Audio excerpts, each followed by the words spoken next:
Clem,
remind me, you're doing your early chapter.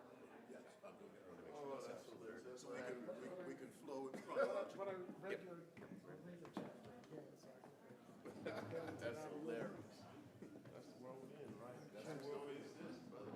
That's the world we are. He says, then he says, then he wrote a paper based off of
Good evening and welcome to the American Philosophical Society. My name is Bob Hauser and I'm the executive officer of the Society. We're here to talk about this book. Or listen to hear about this book. I will mention that it is for sale in the back there at a heavily discounted price of $25. If you check out Amazon, you'll see that it's $34.95 in paper and $110 in hardback. So, there we go. So welcome to this public program of the Society. We're going to have a very good evening, I'm quite sure. And I'm glad that you've joined us, whether you're here in Benjamin Franklin Hall or have tuned in virtually. The APS, the American Philosophical Society, acknowledges with respect that it resides in Lenape-Hoking, the homeland of the Lenape people, whose historical relationships with this land continue to the present day.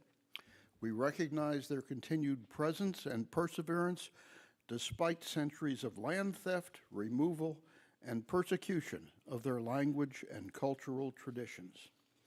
Throughout its history, the Society has benefited from its residence in this part of Lenape land, now called Philadelphia. We honor the Lenape community and those of many, many other Native peoples through our collections, fellowships, research awards, and engagement activities. Especially in light of this evening's program, I also want to express the appreciation of the American Philosophical Society for the many Black Americans whose lives and endeavors over the centuries have built this city. For those joining us for the first time, the American Philosophical Society was founded by, guess who, Benjamin Franklin in 1743 with the mission of promoting useful knowledge. Most of our nation's founders were members, and the APS had Thomas Jefferson as its president for 17 years, during most of which time he was either vice president or president of the United States. Like the Constitution, the presidency, the Congress, and the courts, as a source and keeper of knowledge, the Society was an essential piece of the bedrock on which our new nation was founded almost 250 years ago. It remains so today. While we at the Society continue to admire Franklin and Jefferson and their contemporaries for their key roles in the formation of our nation, for their leadership of the Society, and for their devotion to science, education, and other noble causes, we're also much aware of their faults, most significantly, their slaveholding. We at the APS are committed to sustaining the better parts of their legacies while working towards a future of inclusion, diversity, equity, and access, the APS idea. The Society is a catalyst for the discovery of new knowledge. Election to membership honors those who have made exceptionally significant contribution to science, the arts and humanities, and public life. The Society promotes research by providing close to $2 million a year in research grants and fellowships, primarily to those younger scholars and those in marginal appointments who need the support most. Our library and museum collections and research centers serve scholars and visitors from across the globe. The Society also sustains and informs citizenry. We do that through our meetings, publications, and exhibitions, influencing the influences, and other outreach activities. The book, If There Is No Struggle, There Is No Progress, Black Politics in 20th-Century Philadelphia, was edited by James Wolfinger and has a foreword by Heather Ann Thompson. Both of them have been awarded APS grants.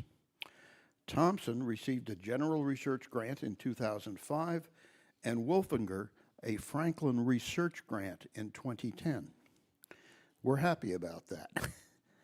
I will add that back when I was leading the Behavioral and Social Sciences Division of the National Academy of Sciences, Heather Ann Thompson played a key part in one of our major activities, which was the creation of an influential 2014 report, The Growth of Incarceration in the United States, which has been downloaded more than 50,000 times from the website of the National Academies Press. And that's free, 50,000 free web downloads in PDF. Philadelphia has long been a crucial site for the development of Black politics across the nation. If There Is No Struggle, There Is No Progress provides an in-depth historical analysis of the people and movements that made the city a center of political activism. The editor and contributors show how Black activists have long protested against police abuse, pushed for educational reform, challenged job and housing discrimination, and put presidents in the White House. The book makes the case that Black activism has long been a powerful force in Philadelphia politics.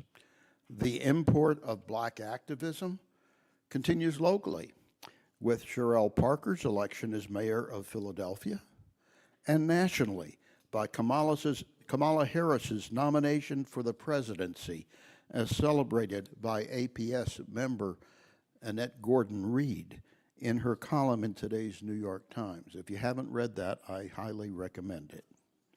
Tonight, we're delighted to have 4 speakers who contributed to the volume, and they'll each speak briefly, initially, for 5 to 7 minutes, and then we will turn to a discussion panel that will be monitored by James Wolfinger. Let me introduce tonight's speakers, but briefly, so they will have some time to talk. James Wolfinger is Dean of the College of Education at St. John's University. He was previously Dean of the College of Education at Illinois State University and Associate Dean for Curriculum and Programs in the College of Education at DePaul University. He earned his bachelor's in social science education from Auburn, his master's in history from the University of Georgia, and his PhD in history from Northwestern University. Clem Harris is the inaugural Director of Africana Studies and an Associate Professor in the Department of History at Utica University, where he teaches interdisciplinary courses in African American, urban history, African diasporic history, and public affairs. He holds a PhD in history with graduate certificates in urban studies and Africana studies from the University of Pennsylvania in 2013. His current book manuscript for the University of Pennsylvania Press, where we also have a partnership, is entitled Reconstructing Philadelphia, The Persistence of Racism and the African American Struggle for Political Power and Civil Rights in the Urban North. Stanley Arnold is Associate Professor of History at Northern Illinois University. Dr. Arnold has a PhD in history from Temple University. He's the author of Building the Beloved Community, Philadelphia's Interracial Civil Rights Movement from 1930 to 1970.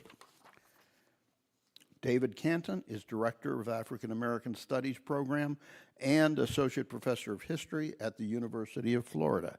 He graduated with a bachelor's in history from Morehouse College, received his MA in Black Studies from the Ohio State University, and doctorate in history from Temple University.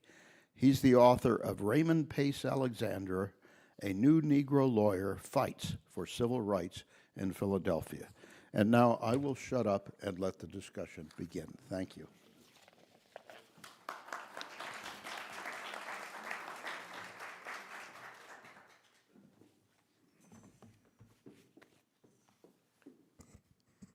Good evening, everyone. It's great to see such a great turnout on a work night. I understand it's also a National History Day of some sort, where we have a lot of teachers who have been spending the day learning more about history in different respects. So it's great to see so many people come out, and it's really wonderful to be joined by my 3 panelists here, Clem, Stan, and Dave, who I've gotten to know very well in the process of putting this book together. So I started really digging into Philadelphia history back when I was in graduate school 25 years ago.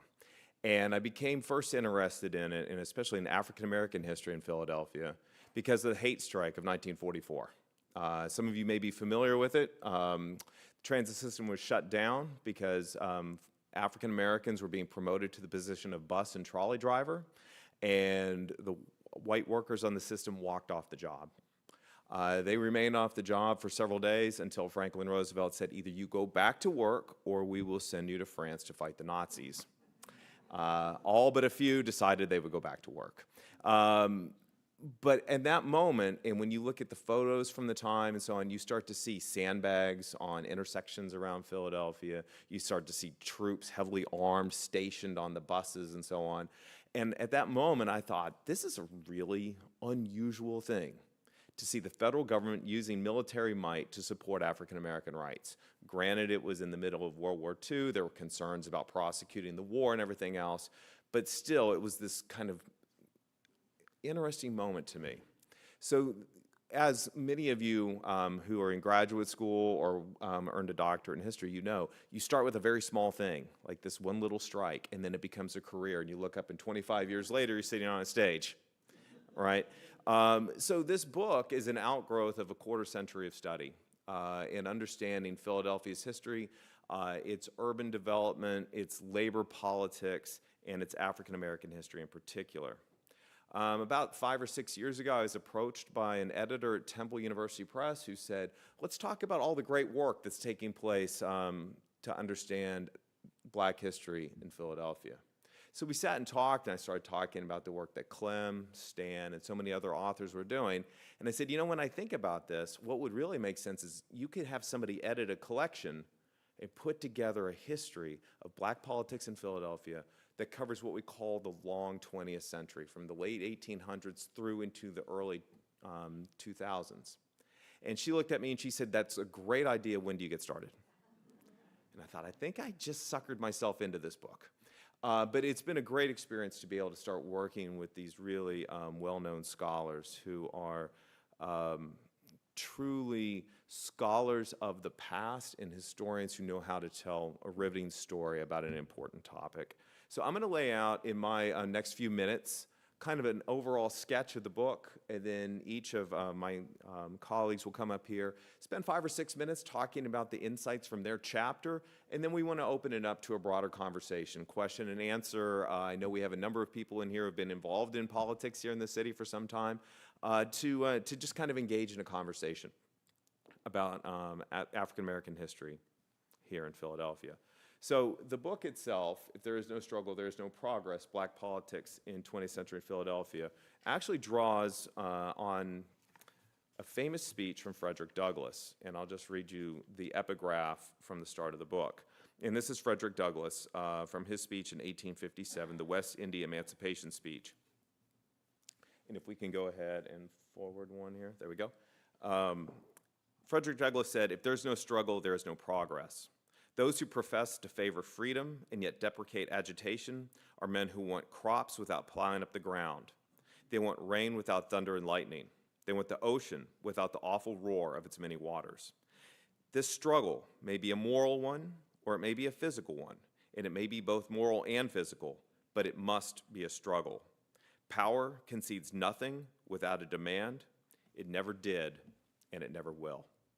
So that was kind of the motif, right? The central strain of understanding Black politics as we sketched out this story and as the authors worked with each other and with me in putting the story together. So the story really goes back to the period after the Civil War, when you started to see activism in the aftermath of the Civil War, Reconstruction into the 1880s. Octavius Catto being one of the most famous stories here, who protested to end segregation, was actually shot and killed in 1871. Despite the violence and the tensions in the city of Philadelphia, the Black community continued to grow and build institutions such as Douglas Hospital, the Philadelphia Tribune. W.E.B. Du Bois comes along at the end of the 1800s and writes his famous study of Philadelphia. African Americans are fighting against extra-legal violence throughout this period, and they are politically engaged in a formal sense as members of the Republican Party, right? That's a shift for a lot of us who only have kind of a contemporary view of things, but the Democrats were the party of the South, right? The Republicans were the party of Lincoln. So African American politics was really locked in on the Republican Party. As we move into the early 20th century and then the second decade with World War I, you start to have the Great Migration. So African Americans are flowing into Philadelphia mostly from the eastern seaboard. If you're in Chicago and you talk to people whose families have been in Chicago for 3 or 4 generations, they came mostly from Louisiana, Alabama, Mississippi. If you talk to Black families who have been here for many generations in Philadelphia, much more Florida, the Carolinas, Virginia. And if you look at maps of the country, and you look at these flows, what you will see is that people moved by railroad for the most part, and that's where the main rail lines went. So if you're going to Chicago, you took the Illinois Central, right? So that urban development or that development of transit systems shapes the experience that people have as they move to the urban north. So as the Great Migration takes off, you start to see the black population in Philadelphia growing. The population hits 134,000 in 1920, second only to New York City. And African Americans are coming to Philadelphia to work in major employers that are, many of them not around any longer, but they were famous and huge employers at the time. Think the Pennsylvania Railroad, Baldwin Locomotive, the Philadelphia Rapid Transit System, shipyards, and so on. As the population grows, you start to see more opportunities, more money as it flows into cultural representation, right? You're thinking about theaters, you're thinking about artists, and so on. So you start to see this flowering of black culture in the city of Philadelphia that if you go a little bit north of here, becomes very famous. There's a Harlem Renaissance, right? There's a Renaissance here, too, in Philadelphia. It's not as well known, but it's very similar kind of flowering of African-American culture and politics during the era. This is a short-lived window. The Depression comes at the end of the 1920s into the 1930s, and we all know how devastating the Depression is in industrial cities. Here in Philadelphia, the white unemployment rate hits 25%. So 1 out of 4 white Philadelphians is without a job. If you go into the black community, 61% unemployment. Right? You know, the old saying is that if white people get a cold, black people get pneumonia, right? And that's what unemployment, that's what the Depression looks like in Philadelphia. That kind of desperation starts to lead to a political realignment, most famously with African Americans moving into the Roosevelt coalition to support Franklin Roosevelt. But you also see kind of this growth of a more radical black politics with the National Negro Congress and the Communist Party as 2 leading examples. And you start to see more kind of activist campaigns in the city. You see Don't Buy Where You Can't Work campaigns. You see pushes for public housing, an equal rights law in 1935, desegregation of the schools, these kinds of things, right? So it becomes a more activist politics in the 1930s. You get to the 1940s, and you get the second Great Migration, which is the one that really changes the face of the urban north, from Chicago and Detroit to Philadelphia and New York. Here in Philadelphia, the black population is 250,000 in 1940. 1950, it's 376,000. And these folks who are coming here are coming to work in shipyards, munitions plants, and so on. This is an era that A. Philip Randolph is leading the March on Washington and pushing the federal government to support equal rights in the workplace. You have the forerunner of what is now called the EEOC, the Equal Employment Opportunity Commission. At that time, as the Fair Employment Practices Committee, right? So you start to see pushes for legislation as well as the more activist campaigns in the street. Here in Philadelphia, Carolyn Davenport Moore is one of the leaders of the NAACP, and she really is driving a lot of change in the city, including making demands that the transit system cease discriminating against African Americans. African Americans could work for the system in maintenance, they could clean the streetcars, they could go out and lay track. They were not allowed to work as trolley drivers. And some of them said, you know, the maintenance trolleys are trolleys too, right? You know that, right? And they are. So it's not about skill, right? It was about holding on to certain jobs as a white prerogative. So this hate strike that I talked about at the very start is what really flares up in 1944, and it becomes this kind of flashpoint in the early civil rights movement. If you think about the classical period, the civil rights movement being the 1960s, extending back into the 1950s and 1940s. As you go from World War II into the 1950s, you see politics changing in the city. Philadelphia was a very Republican city for 80 years, from the Civil War until World War II. And then in the 1950s, it starts to change. You start to see Joseph Clark, Richardson Dilworth, different white kind of liberal politicians taking over. And as they come into power, you start to see the black population growing yet again. So by 1960, the black population goes over 500,000 in the city, 529,000 people. They're now a significant bloc within the Democratic Party, and the Democratic Party now has power in the city, right? So you can start to see African Americans getting more formal political power, but not actually seeing it pay off in winning seats, right? Robert N.C. Nix, Sr., in 1958 is elected to Congress, the first African-American from Philadelphia to go to Congress.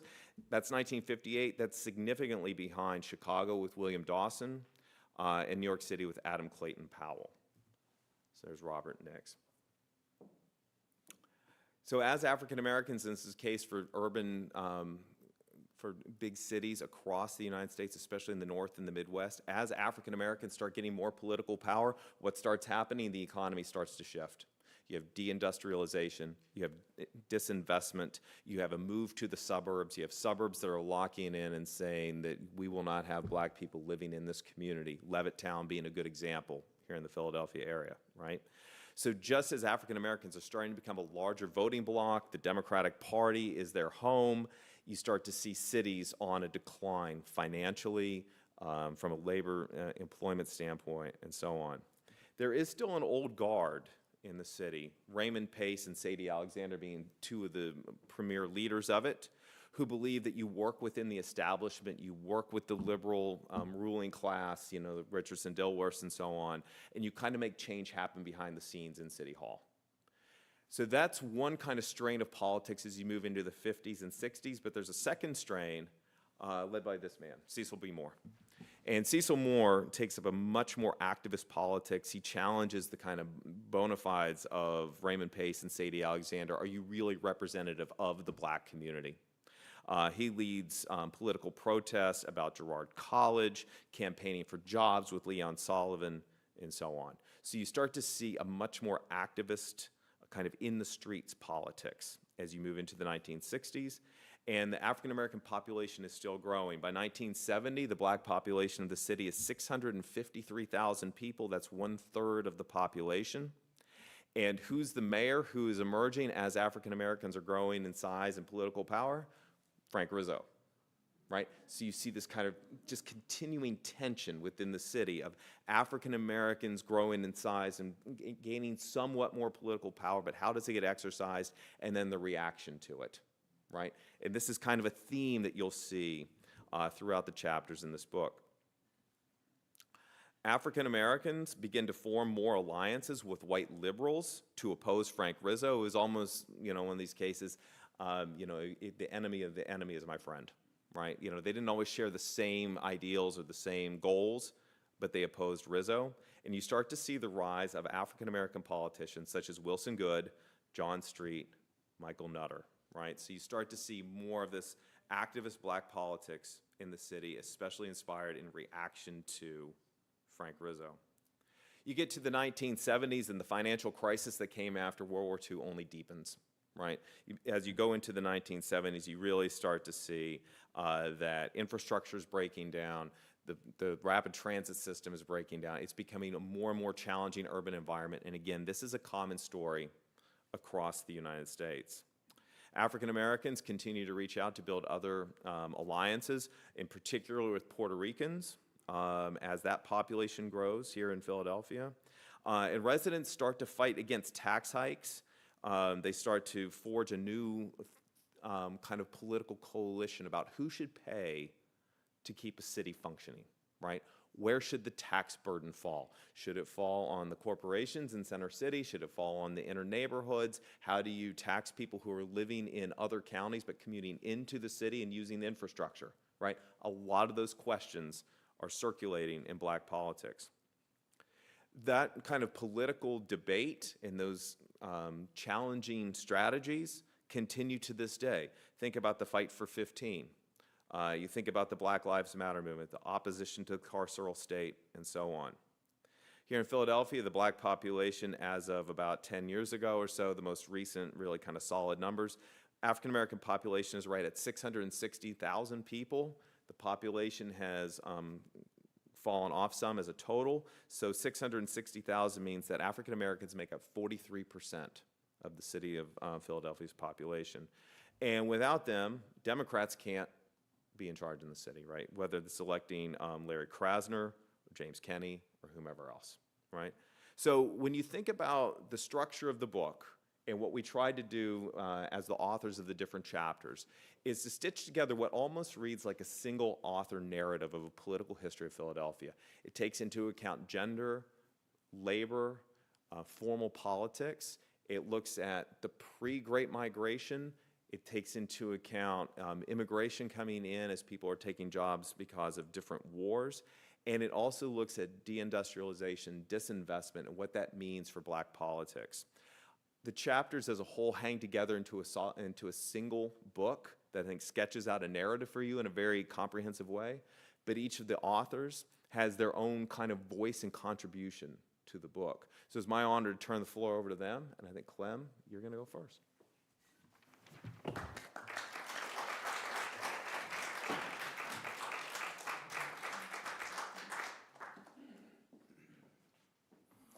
Good evening, everyone.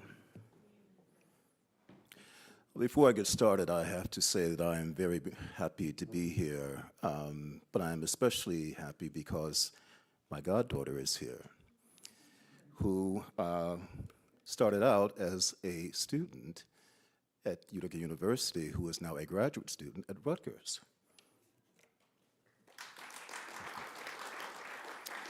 I want to move forward here. If we could have the initial slide, excellent.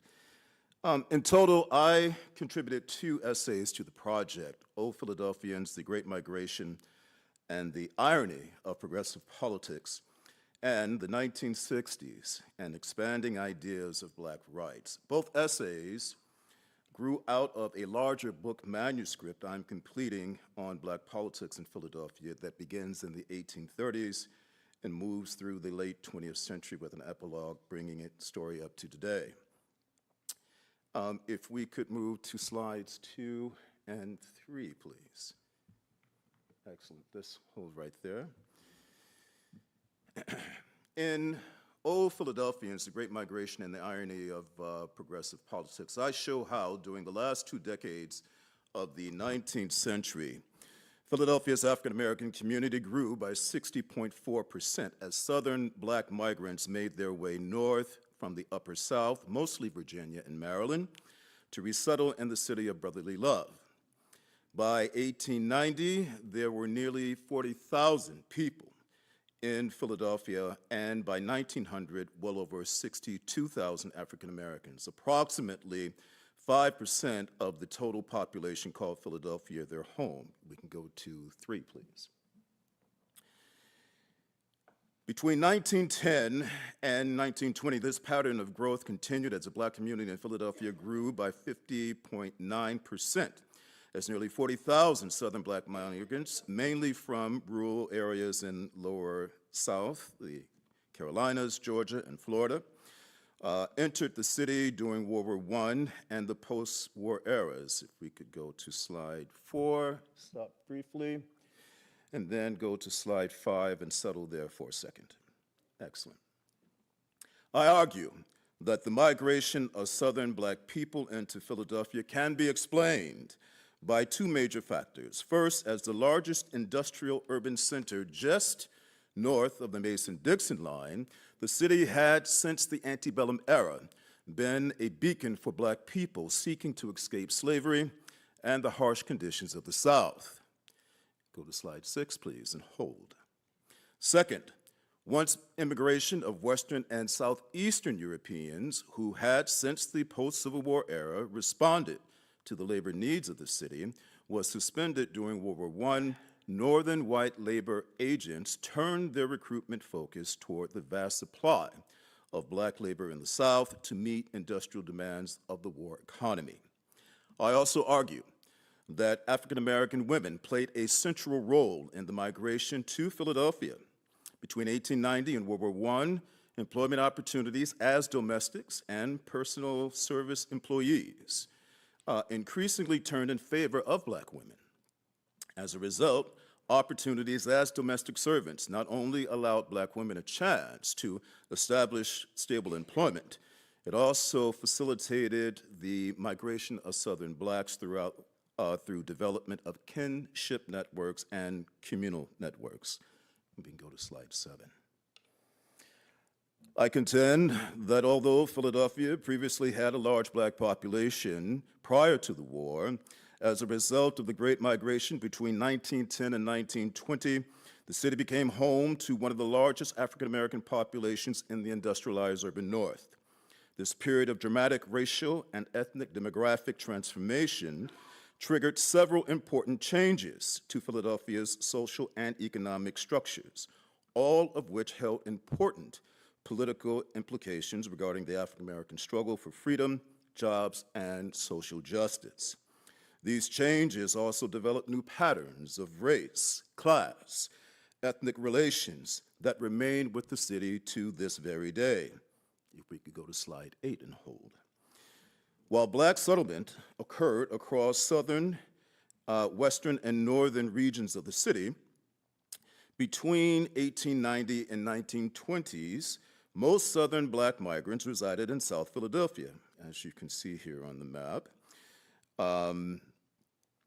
And South Philadelphia's African-American community, and it concentrated in 3 specific wards. The 7th Ward, which W.E.B. Du Bois writes about in his seminal book, The Philadelphia Negro, the 30th and the 36th Ward. For most newcomers, this was a period of poverty and despair, marked by overcrowded housing, workplace discrimination, a rise in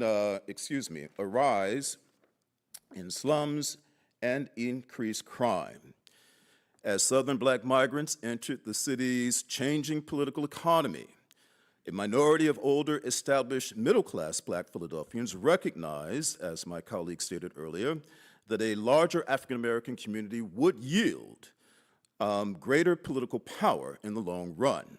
Additionally, during the last half of the 19th century, changes to the racial and ethnic demography of the city coincided with the rise of Philadelphia's powerful GOP machine, whose political bosses gained power by extending jobs, food, and at times money to poor blacks and European immigrants in exchange for their vote. The combination of widespread corruption, poverty, vice, and crime ignited a movement to reform Philadelphia's negative national image and the dominant power the local GOP bosses held over the city's wards and municipal institutions.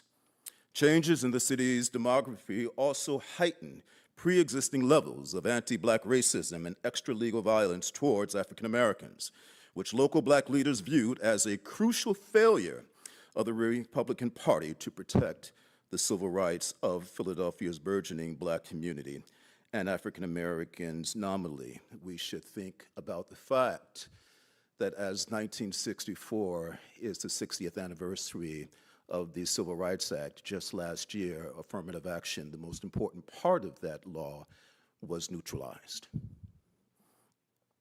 Let me continue. During the mayoral elections of 1881 and 1911, those tensions ultimately produced factional divisions within the electorate and spurred an insurgency among black voters, who on 2 occasions helped shift the balance of power for control of the city from white GOP managers to a white anti-establishment reform organization. The essay essentially traces the role of electoral and protest activism in the foundation of civil rights liberalism in Philadelphia. To be clear, when I talk about civil rights liberalism, I mean the pursuit of equal political and civil rights for African Americans to include protection from police brutality, lynching, and all forms of white extra-legal violence, voting to include racial representation in political structures and formal operations of government, as well as equal opportunity in all areas of life, including the workplace, public education, and all forms of public consumption. More broadly, the case study of Philadelphia I present in this essay is used to make a larger argument about the making of black political culture in the industrialized urban North during the latter 2 decades of the 19th century and the progressive era of the early 20th century. It reveals how, Independent black progressives resisted political domination by local white Republican bosses and how they used balance of power strategies in pursuit of a civil rights agenda. It also reveals why white political reformers failed among blacks, and it uncovers the central role that community-based electoral politics and protest politics played as tools for preserving local black political power during a period when political reform by white northern progressives, key point, when that political reform by white northern progressives mimicked the disenfranchisement strategies of southern white Democrats, segregationists. Building on what W.E.B. Du Bois calls the paradox of reform, in which he argues the growth of higher political morality for black voters in the city was hindered by entrenched racist attitudes of white political reformers toward black Philadelphians. The essay argues that blacks were persuaded by the egalitarian principles of urban progressivism, but ultimately realized that while white social progressives provided an important platform characterized by the use of expertise and high levels of grassroots organization to reform socioeconomic and socio-political inequality, white political progressives offered the opposite effect, as those with expertise fought for anti-democratic urban reforms such as disenfranchisement of African Americans and the urban poor. I argue that political transformation, which gave rise to black progressives in Philadelphia, reflected national trends during the period. Local actions to preserve the ballot held national implications in the fight against disenfranchisement and continued erosion of civil rights protections on one hand, and the fight for black respectability on the other hand. Most studies have tended to see the political realignment of blacks to the Democratic Party in 1936 and the post-World War II era worthy of historical analysis. However, the shift of African Americans away from the GOP to reform organizations, while not sustained, remains understudied. The political insurgency during the Great Migration of the early 20th century grew out of a period of cultural and political redefinition known as the New Negro Movement. Why the urban North? Earlier studies that examined the effects of the ballot tended to focus on the South. However, from the post-Reconstruction era through the post-World War II period, violent political repression in the South, continued migration of Southern blacks to large industrial urban centers in the North made northern localities like Philadelphia excellent sites for historical examination of the ballot as a tool for racial reform.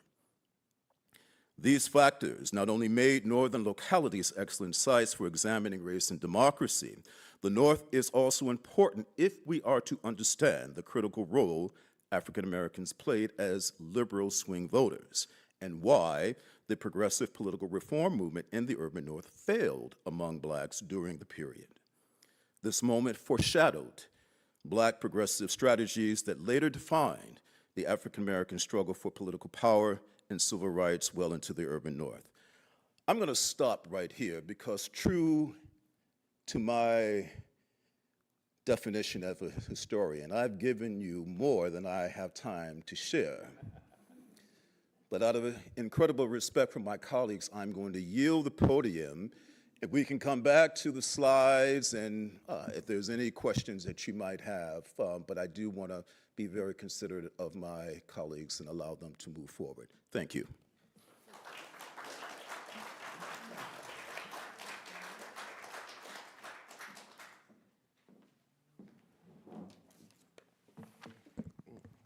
Good evening. My chapter is Building Black Philadelphia in 1915 to 1929. So pretty much looking at, so we talk about modern black Philadelphia politics really starts in that era. As been pointed out, the Great Migration, the increase in the black population, African Americans being Republican. As we know, it's not the same Republican Party. I always like to run that game. It's not the same. But obviously, you know, politics in America is practical. And the beauty about this time, folks are really honest. So African Americans made it real simple, right? If we vote Republican, we want jobs, right? It wasn't wrapped up in some ideal Plato Republic, right? Some ideal Montesquieu. It was real simple. Patronage politics, as Martin Kilson called it, which we see today, right? I mean, that's what it is, but they're real honest about it. So in my book on page 70, in fact, you know, VAIR took out an ad in the Philadelphia Tribune, and they said, we gave $1.5 million reason why to vote for the Republicans. Real clear. Today we'd be offended. Self-interest, greed. But that's how it works. So I appreciate the honesty. Was it perfect? It wasn't. But we talk about how it started. So in the names, people like Andrew Stevens, senior and junior, realtors, Amos Scott, owned a hotel, John Asbury, lawyer, Christopher Perry, owner of the Philadelphia Tribune, many women, Lena Trent Gordon, Maud Morissette, Margaret Corbett. And we see by 1920, obviously as black women were allowed to vote, it just gave black people more voting power. So Republicans, whether you liked it or not, if you wanted to win, you had to engage the black vote. Sounds familiar, right? Right? I mean, but that's it, it starts there. So pretty much how it works. You have a black elite class in Philadelphia, barbers, caterers, lawyers, professionals, who form clubs, the Citizens Republic Club, okay? They organize, and as a group would vote for a candidate that would look out for needs of African Americans, which were what? Police brutality, sounds familiar. Housing issues, sounds familiar, right? These are what? Structural issues. Also, black churches, where you have rallies, same type of model, okay? Economic boycotts on South Street. You want to treat black people right? We'll keep the money in our pocket. So we see all this in that period here. And I think, you know, when we talk about contemporary times, talk about American politics, I think the reality is it's never been perfect for African Americans, but they still vote. So again, when you talk to younger people in the contemporary era, right, who I was young once too, right? But politics is practical. The best example I use is FDR.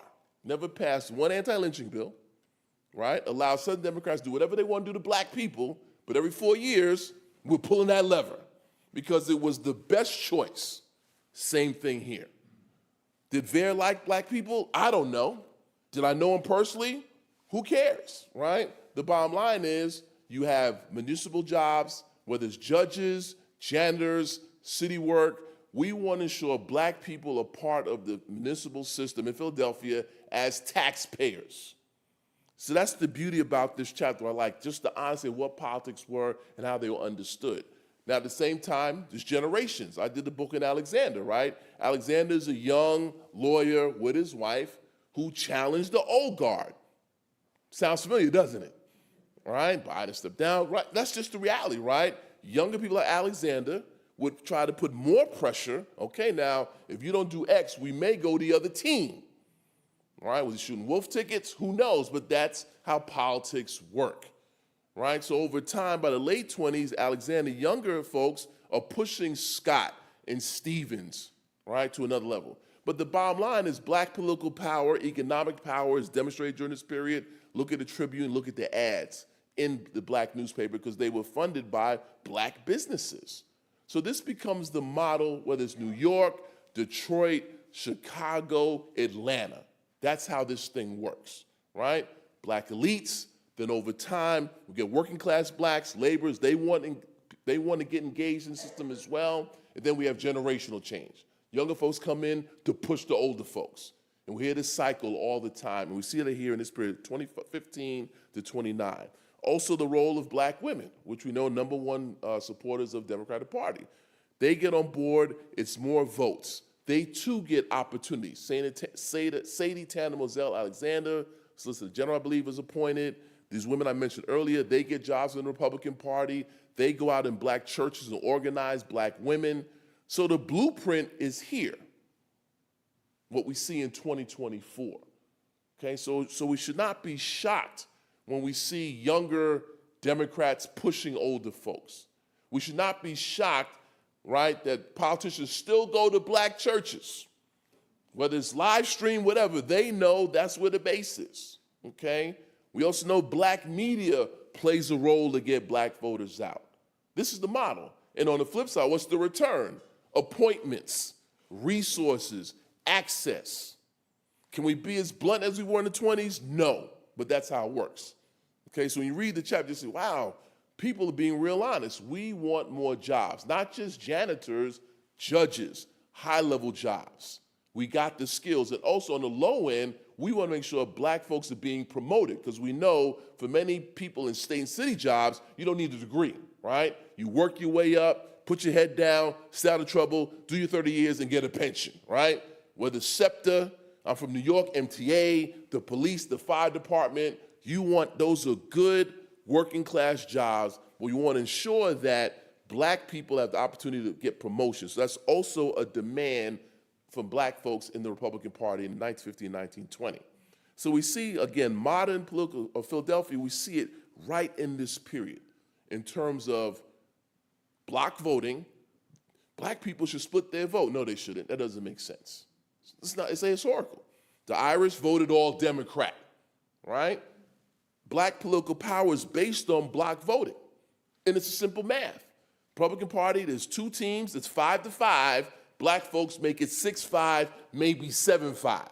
If you want to win, get the black vote. Get the black vote, you got to get out some patronage. And then over time, as the black population increase, mayors, city council, school board, we see the direct line. But we also see the class issue is real as well, right? In terms of who gets access, does it reach down or trickle down to lower income African Americans? So the argument in my thing is that when we look at the contemporary period, modern black Philadelphia politics starts right at the end of World I. There we see the model being shaped that we still see today. Obviously there's social media differences, but the same logic of it is there. Block voting, get out to vote, churches, black media, fraternities, sororities, the same indigenous institutions. Once we get in office, ensure that leadership is diverse, right? These questions, police brutality is being addressed, housing opportunity for African Americans, and we see those same exact issues in that period. So I'll stop there, let my colleague, Brother Arnold go, and then we'll have the Q&A. Thank you.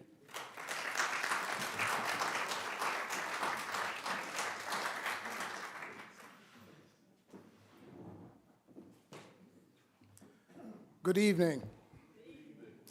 Thank you all for being here. I want to thank APS. I want to thank my colleagues, my editor. I did chapter 3, which is the Great Depression and World War II. And the more I think about this, it should have been a book, just that chapter, because there was a lot going on, okay? Now, one thing you have to think about is there is a continuum.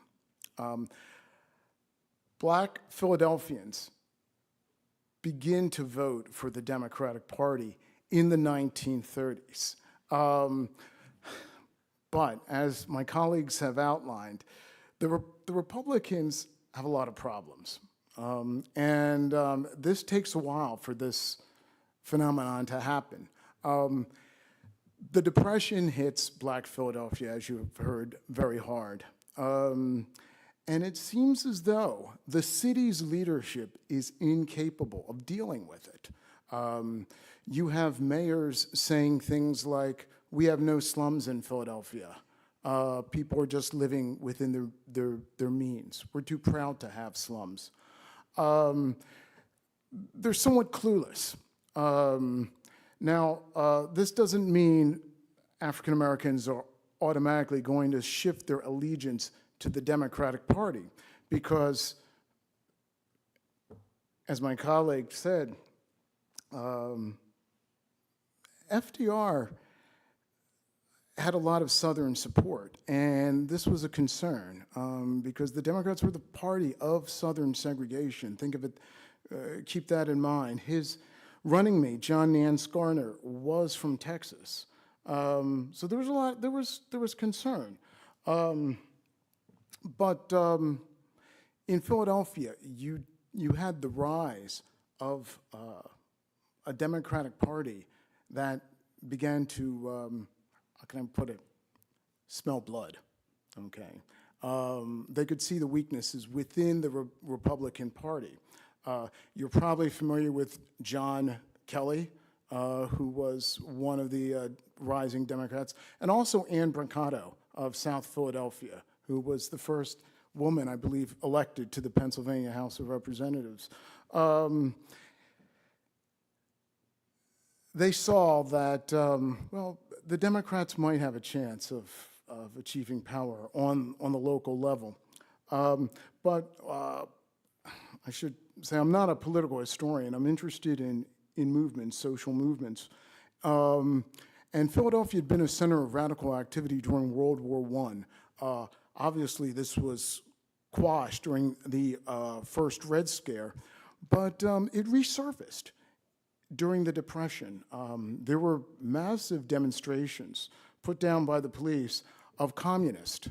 There were unemployment councils established. And one of the pleasures of writing this chapter was to bring to light people whose names were not known, such as Martha Jeffries, who was an African-American woman who was the head of one of the unemployment councils in Philadelphia and was sent to D.C. to testify about the situations in Philadelphia. In addition, you see the rise of what, and I definitely recommend this book by a young scholar named Matthew Washington, who's just published a book about called Jim Crow North, about Pottstown, liberal interracialist. And these are folks, these are black, white activists who come out of communities of faith. And they're interested in bringing people together, what some people would call diversity these days, but creating cross-cultural communication. But they're also involved, and thinking about today, in quashing rumors that could lead to racial violence, because they're thinking about what happened in the aftermath of World War I, the Red Summer. And we know how rumors can spread, especially these days through social media, okay? An example of what happened in England last month. But they're also involved in articulating policy as well to political leaders. I don't know if you're familiar with Mount Olivet Baptist Church in West Philadelphia. It was the church of Reverend Marshall Shepard. Shepard had worked with Adam Clayton Powell in Harlem, came to Philadelphia, and he asked there, can you run black candidates in municipal elections? And Bear said no, okay. Shepard turned his church into one of the first headquarters for FDR in 1932. Again, you see that if this party has nothing for us, perhaps the other one does. And Shepard in 1934 will be the first black Democrat elected to the Pennsylvania House of Representatives. He'll also give the invocation at the 1936 Democratic National Convention in Philadelphia, leaving one Southern segregationist, Cotton Ed Smith, to run out of the hall saying he'll never be a Democrat. The party has abandoned white supremacy, and Shepard said, this is a sign that the good brother just needs a little more prayer. And so you have this gradual transition But keep in mind, there's also this, even outside of the electoral realm, this street-level grassroots protest. In 1936, a bandbox tenement collapses in Philadelphia, killing 7 people, all black, including 4 children. And this will lead to a rise in tenant councils across the city of Philadelphia and a push for safer housing. And that will come in the form of public housing in the late 1930s. So there's a gradual shift to the Democrats. Now, partly this is a result of the New Deal programs, a whole alphabet soup that will provide employment and other goods to and support to all Americans, but including African Americans. I say this because I had uncles who were in the CCC, the Civilian Conservation Corps.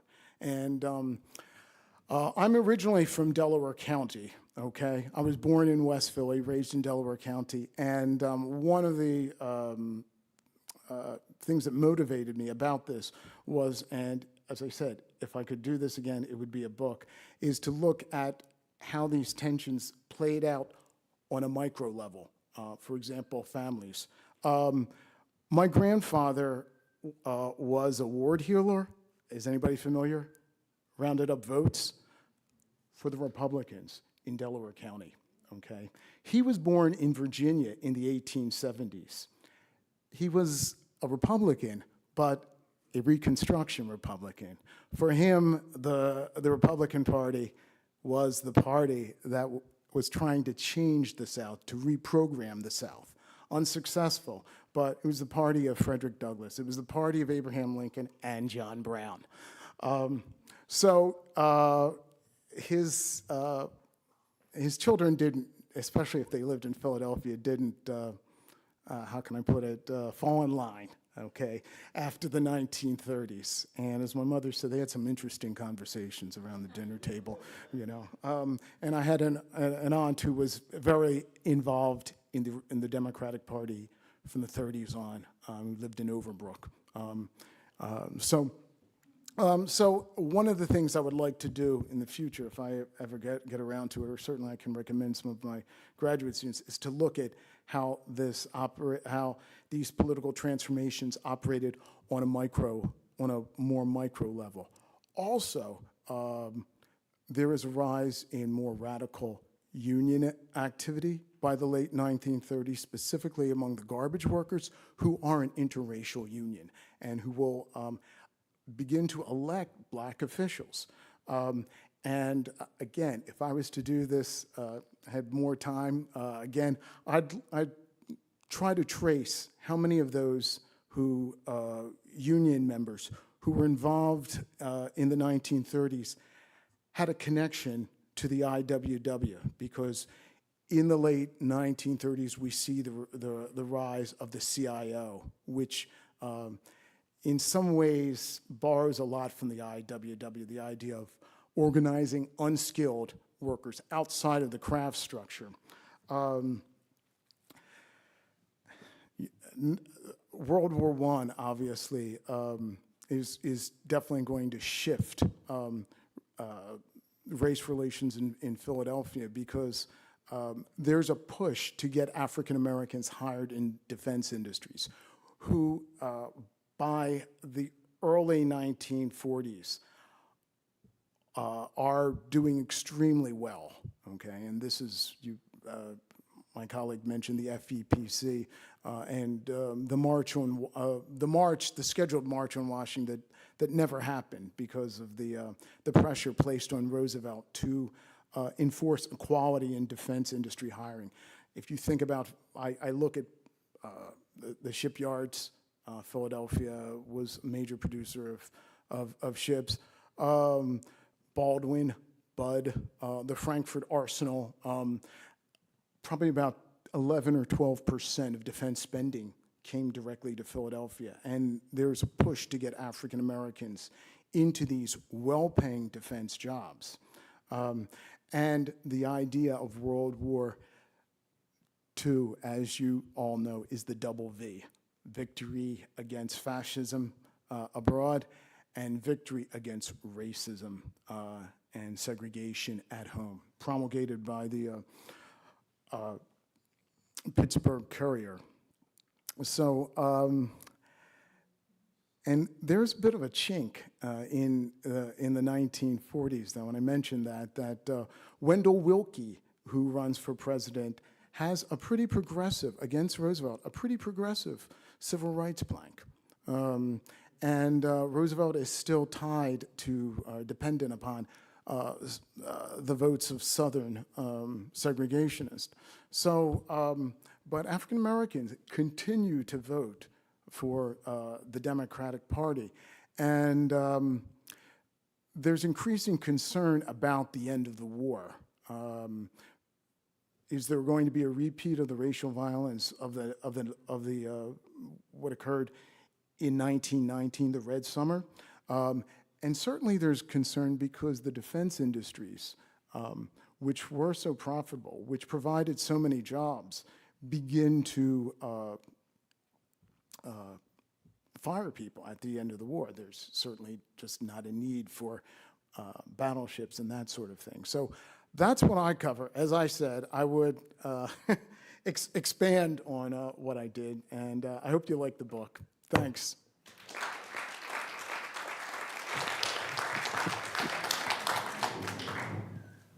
Like any good historians, we know how to go over time. So I would like to have an opportunity. I know that it's the end of a long day for a lot of people, including our friends here at APS. If we have a few questions maybe from the audience, we are online, so ask your question on the microphone, and then I want to remind the panelists, if you answer, use the microphone so that way it's caught for our online audience. Hi, I have two unrelated questions. So, in the period before World War II, you've got a Philadelphia political machine that's very Republican. How does that compare to other East Coast cities like New York, Boston, Baltimore? Second question, went to a talk about a month ago at the Free Library by Professor Clem Harris talking about COINTELPRO, which was spying on basically just about everyone, including different black and civil rights organizations.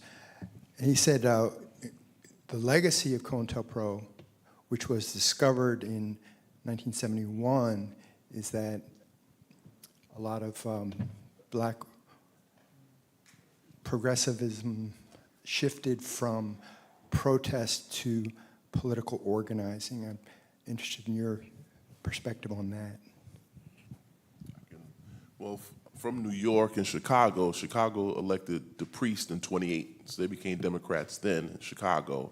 New York with Adam Clayton Powell in the 40s, and it's basically on living, right? Chicago, you have the South Side, black, Harlem, 100% black. Philadelphia, you have North Philadelphia, West, and South Philadelphia. So you have three separate communities. That's why it took much later. And in my book, you know, many black people blame black people, but no, it's a system, it's a structure. We need to be like New York and Chicago. Yeah, well, they got Harlem, they got the South Side. You got blacks in North, West, and South Philly. So oftentimes, through African history, you know, sometimes blacks will be the harshest critics. When we look at systems and how oppression works, there's another argument. It's not about lack of effort, cowards, lack of a man. No, it's not it. So again, when you look at African history and you read what people are saying and you take a step back, that wasn't it. It was because of those demographics. But we can add another thing. We can find during the 30s and 40s, we had the Black Popular Front when Henry Wallace in 48, Civil Rights Congress, right? And the deal was many black leaders, including Alexander, will sign up with the Democratic Party and Truman, but we promise we're not going to touch that communist stuff. We're going to leave that alone. Du Bois Robertson, Claudia Jones get marginalized, but Alexander make a practical calculus. Hook up with the Democrats in 48, patronage and the rest will follow, but no more commitment to left progressive type of stuff. I mean, that's just historical. And we see that in 1940. Even Charles Hamilton Houston, they were on file, you know, but by early 50s, they make that transition. I'm on board. I'm less critical of the United States when I travel abroad because we're trying to, you know, we're trying to do what we think is best and practical. Yeah, in terms of Philadelphia compared to New York and Boston, Philadelphia, although there was a significant immigrant population, the percentage was a lot, that is European immigrant, was a lot smaller than Boston or New York, okay? So that contributed to the rise of this Republican machine, which was really in power for nearly 100 years until the 1950s. It emerged after the Civil War. So that's quite distinctive about Philadelphia. Are you handling COINTELPRO? Yeah. Good. So thank you very much for your question. We should recognize that COINTELPRO emerges in response to the second Red Scare, right? It is this notion that during the post-World War II moment, during the Cold War, that protest politics really was this sort of front for an expansion of communism, right? And so COINTELPRO emerges as a way in which the government, the FBI specifically, but also in partnership with local police departments, engages in the surveillance of political activists, which is an absolute violation of the Constitution.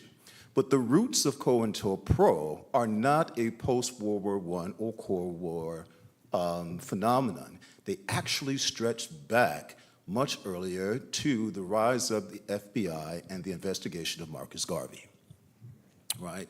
And so by the time we get to the 1950s, the federal government, specifically the FBI, have already developed the infrastructure for beginning to spy on activists. And this in Philadelphia continues through the 1970s. In fact, during the era of Rizzo, right? One of the reasons Rizzo's claim to fame is that he prevented Philadelphia from erupting. But what many people do not know is that what he did ultimately was to use a combination of spying and some of the most repressive police practices in the modern era to put down political dissent. And he ultimately politicized Black political activism as a form of crime. He runs on the attack of the Black Panthers, who he accused of having killed a police officer, and there was no connection whatsoever. But because there was a fear that the Democratic coalition was going to suffer and that Arlen Specter and others in the Republican Party were about to win. This is 1969 midterms, right? You have someone like James Tate, who was mayor, who moves Rizzo up to commissioner and then positions him to become mayor. And what was Rizzo's claim to fame? That he prevented Philadelphia from erupting by beating on Black children who were ultimately protesting because there were not enough Black content in their history. And then by heavily criminalizing Black protests, focusing on the Black Panthers. So that's an excellent question that you raised with regards to COINTELPRO, but it's important to recognize that although it emerges during this period of the 1950s, the antecedent stretches back to the New Negro movement and the rise of Marcus Garvey. And it continues straight through the late 1970s. Yeah. I also want to mention, you had a question about the shift from protest to political activity. In some ways, you could make an argument that that's a double-edged sword because there are certainly individuals, candidates, who are progressive, radical, even in the 1970s. Yet at the same time, you could make an argument that there's some activists who are co-opted, okay, who become, in a sense, part of, well, when I was a kid, we used to call it the man, okay, who, you know, receive, you know, individuals who receive, names. I'll have to get back to you on that. But I mean, this is the argument that's been made, that organizations receive money. I mean, some people would make the argument that Leon Sullivan, okay, in particular here in Philadelphia. We'll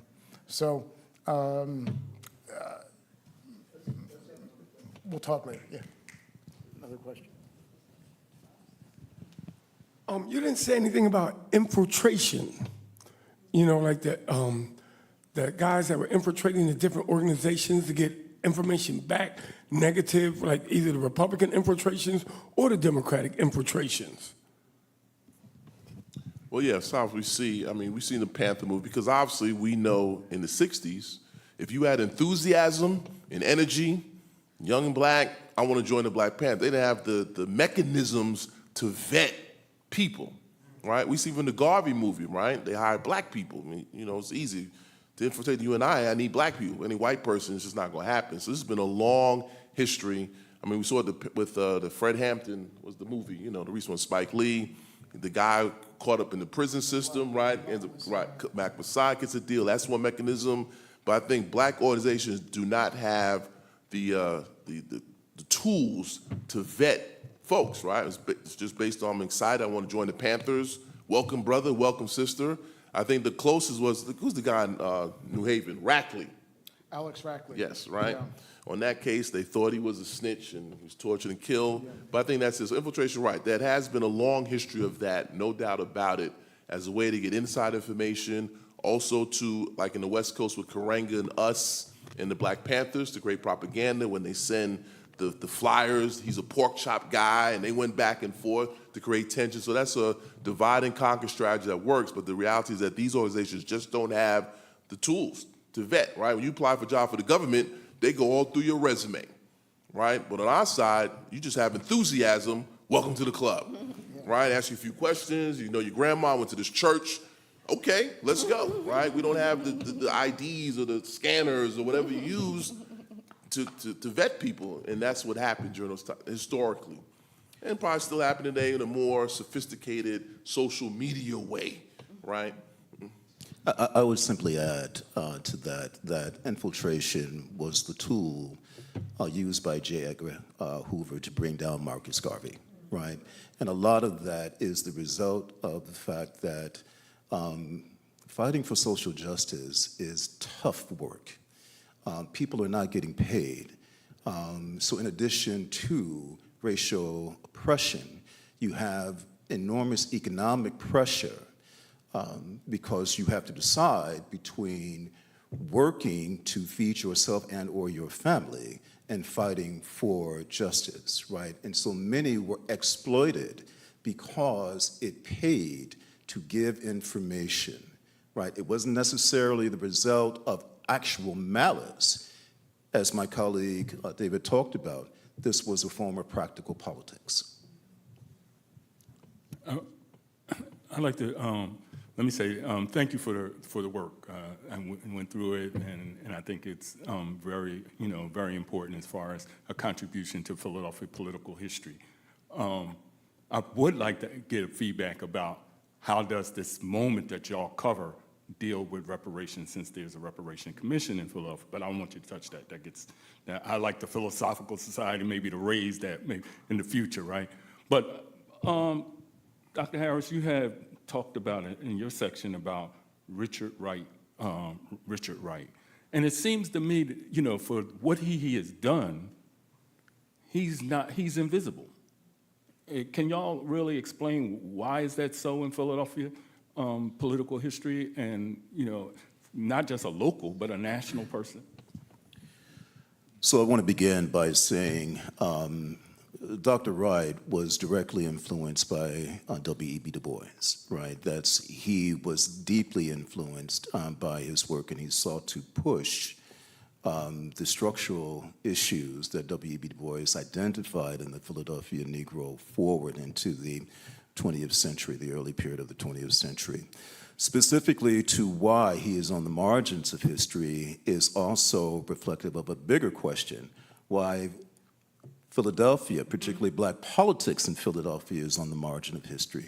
If I could make any type of qualitative response to your question, I think the four of us sitting here is reflective of a shift within history to really move Philadelphia front and center. Now, this is extremely important because the first urban ethnography that gave rise to the school, the Chicago School, which is probably the #1 urban research institution in the country, the actual first urban ethnography began in Philadelphia. Right? It was printed by the University of Pennsylvania Press. It took place in College Hall at the University of Pennsylvania. But Chicago has overtaken, and followed by New York, and followed by Boston, and so Philadelphia really has been marginalized. But if there is any consolation, the four of us here, along with others, constitutes a shift to make Philadelphia history not only important for those who were here, but for those around the nation as well. One quick comment I make also. Oh, please, yeah. Didn't mean to step on your applause line there, buddy. When I first came across that transit strike in 1944, and it was such a kind of pivotal thing that happened, I started digging in more and uncovering these stories. And Carolyn Davenport Moore is someone who I mentioned. And before she came along in the 1930s and 40s, the NAACP here was kind of known as a place that held violin concertos and, tried to meet with the mayor once a year. And it was a very kind of respectable organization. And Carolyn Moore came in and had a very activist approach to things, right? Campaigning for public housing, protesting about segregation on the transit system, and so on and so on. So much of what I learned about her was because I talked to her family. When I started working on Philadelphia, African-American history in Philadelphia in the mid to late 1990s, it was almost like Philadelphia history stopped in about 1870. It was difficult to find anything that kind of spoke to these interests. So, Stan was working on a book, Matthew Countryman was working on a book, Up South, and so on, and I was working on my first book, Philadelphia Divided. And I actually came across Matt Countryman's work because he was at Duke at the same time that I was at Northwestern. And I thought I was the only one writing about black Philadelphia politics. Like, there was nothing around. And then I found Matt Countryman's dissertation. I remember I went to my dissertation advisor, and he kind of looked up at me, with the advisor's view of, why are you bothering me? And I said, there's a guy at Duke who's kind of doing the same thing I am. And he looked up at me and he says, I guess you better hurry. Right? So there was this kind of blank spot, but it wasn't really a blank spot. It was a blank spot in the published academic history about African-American Philadelphia. When you start talking to people who lived through these times and, would say, here, let me show you some photographs from my grandparents, or, whatever it happens to be, that's when you started uncovering these stories. So for me, as Carolyn Davenport Moore, it might be Richard Wright, or a host of these people that my colleagues here talk about in their chapters. But part of it is Philadelphia didn't receive much kind of scholarly writing for a long time, especially in this era. I just want to add right quick. I think also we think African history, D.C., New York, Chicago. Yep. So I did my thing at Alexander, Charles Hamilton Houston, D.C., Thurgood Marshall, maybe William Hastie, the big three. So I was like, Alexander, you got 100 boxes right there in Penn. Who is this guy? Why don't I know this guy? Because in grad school you're cocky. I know everything about black people, right? Who is this guy? No clue. So I just think when you look at textbooks, there's this national narrative that exists, and those names pop out. So contribute this way, but it's still a hard struggle because, again, the textbooks still have this national narrative, right? When you look at the bibliography in the textbooks, you're going to have Gina Ray McNeil's book on Houston. My book still hasn't hit a bibliography in the textbook. That's just how the nature how this thing works. But obviously, you keep writing, keep doing it. When you do AP exams, you may see a teacher who stressed the local. You may see that in the answer, but it's still going to be that national narrative. So it just takes time. I will also conclude by saying this. The past that we write about is not the past at all. History may be the study of the past, but it rarely has anything to do with the past. It has to do with understanding the present. We are writing about unresolved histories that live in the present because they are the result of structural issues that have not been resolved. So for me, there is a moral imperative to continue this work because Philadelphia history has something to say, not only about urban history, about the nation itself, because the nation's birthplace is in Philadelphia. I'm afraid we're going to have to leave it at there. I'm glad there's so many questions, but please ask them when you buy your book. Let's thank our great speakers for tonight.